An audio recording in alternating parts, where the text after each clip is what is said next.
Britain में प्रधानमंत्री lease truss को अपनी ही पार्टी के सांसदों का विरोध झेलना पड़ रहा है।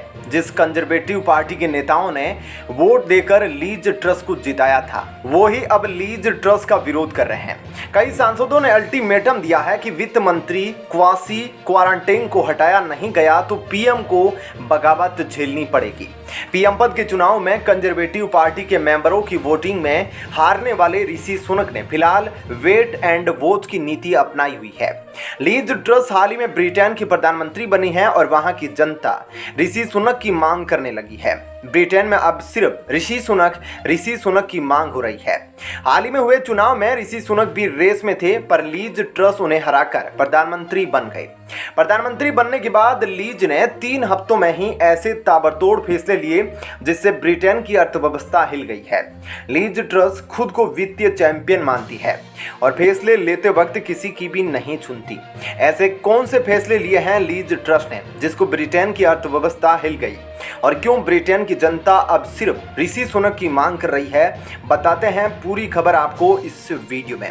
पूरी खबर जानने के लिए इस वीडियो को अंत तक जरूर देखें और चैनल को सब्सक्राइब करना ना भूलिएगा।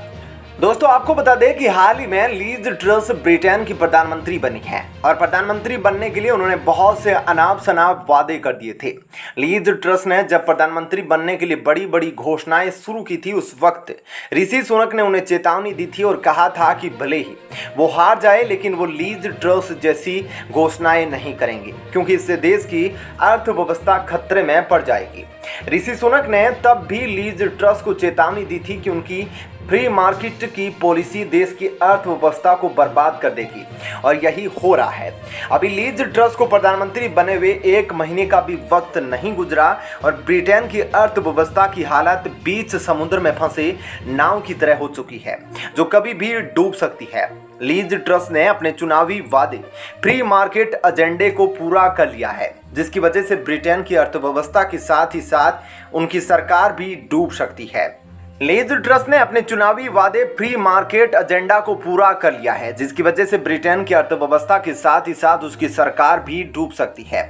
एक्सपर्ट का कहना है कि प्रधानमंत्री बनने के फौरन बाद लीज ट्रस को विशेषज्ञों के साथ मिलकर धैर्य भरे फैसले करने चाहिए थे, लेकिन ऐसा लगता है कि वो खुद इकोनॉमिक चैंपियन की तरह फैसले कर रही है। रिपोर्ट के मुताबिक प्रधानमंत्री बनने के फौरन बाद लीज ट्रस ने टैक्स में भारी कटौती कर दी, वो भी उस वक्त जब देश में महंगाई दर बढ़कर 10% को पार कर गई है।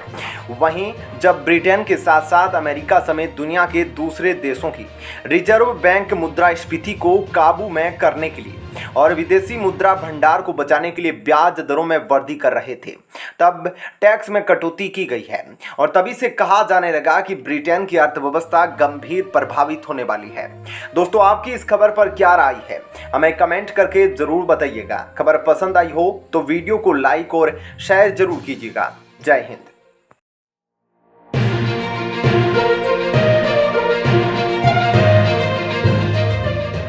दोस्तों, पाकिस्तान ने मानो एक बार फिर से ओछी हरकत की है। अपना लड़ाकू विमान भारत में घुसाया, लेकिन उसके तुरंत बाद ही भारत ने उस लड़ाकू जहाज का पीछा किया। और क्यों उसका पीछा किया, दोस्तों, ये जानने के बाद आपके होश उड़ जाएंगे। दोस्तों, आपको बता दें कि एक विमान में बम की सूचना मिलने की वजह से दुनिया के कई देशों में अफरा तफरी मच गई। दोस्तों, देश में अफरा तफरी मचाने वाले पाकिस्तान के यात्री विमान ने आखिरकार चीन के ग्वांगझू में सुरक्षित लैंडिंग कर ली है। इस विमान ने भारत में हड़कंप मचा दिया था। पाकिस्तान की इस महान एयरलाइन में बम होने की धमकी मिली थी। यह विमान जब भारतीय वायु सीमा में घुसा तो देश में हलचल मच गई। दोस्तों, पाकिस्तान का यह विमान भारतीय वायु सीमा में करीब 45 मिनट तक उड़ता रहा। विमान के पायलट ने दिल्ली एयर कंट्रोल ट्रैफिक को सूचना दी कि इस विमान में कथित तौर पर बम है और इस विमान की दिल्ली में लैंडिंग करने की इजाज़त मांगी।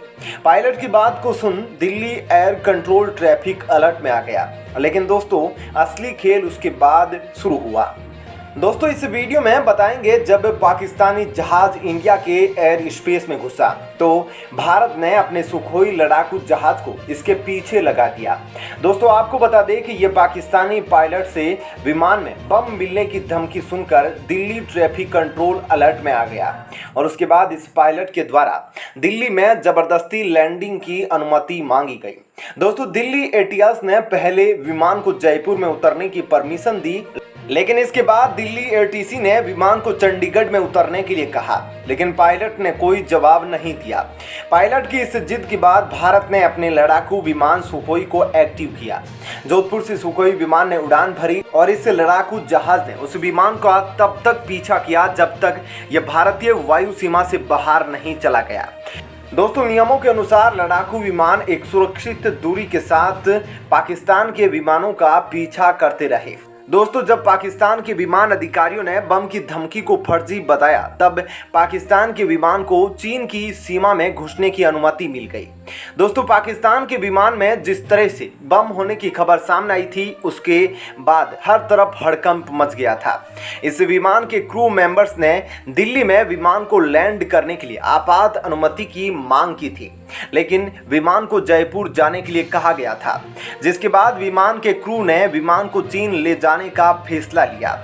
रिपोर्ट के अनुसार अब यह विमान चीन के ग्वांगजू में लैंड कर चुका है। इस विमान में बम होने की खबर के बाद से ही भारत की सुरक्षा एजेंसियों में हड़कंप मच गया था।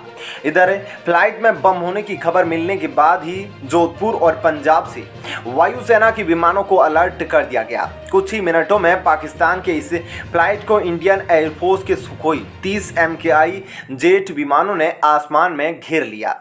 यही नहीं तत्काल ग्राउंड फोर्स को भी एक्टिवेट कर दिया गया।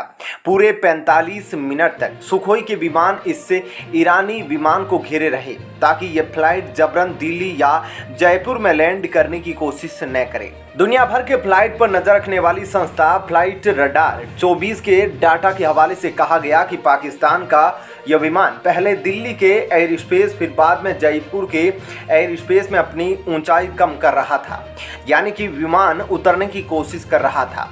लेकिन भारतीय सुरक्षा एजेंसियों से अनुमति नहीं मिलने के बाद इस विमान ने फिर चीन के ग्वांगजू शहर की दिशा पकड़ ली।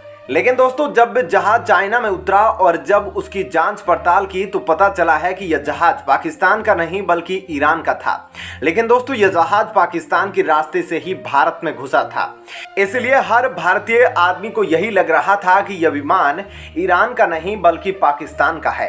लेकिन हकीकत में यह जहाज पाकिस्तान का नहीं बल्कि ईरान का ही था। और जब आपने जाना कि यह विमान क्यों इतना तहलका मचा रहा था तो दोस्तों इस बारे में आपकी क्या राय है?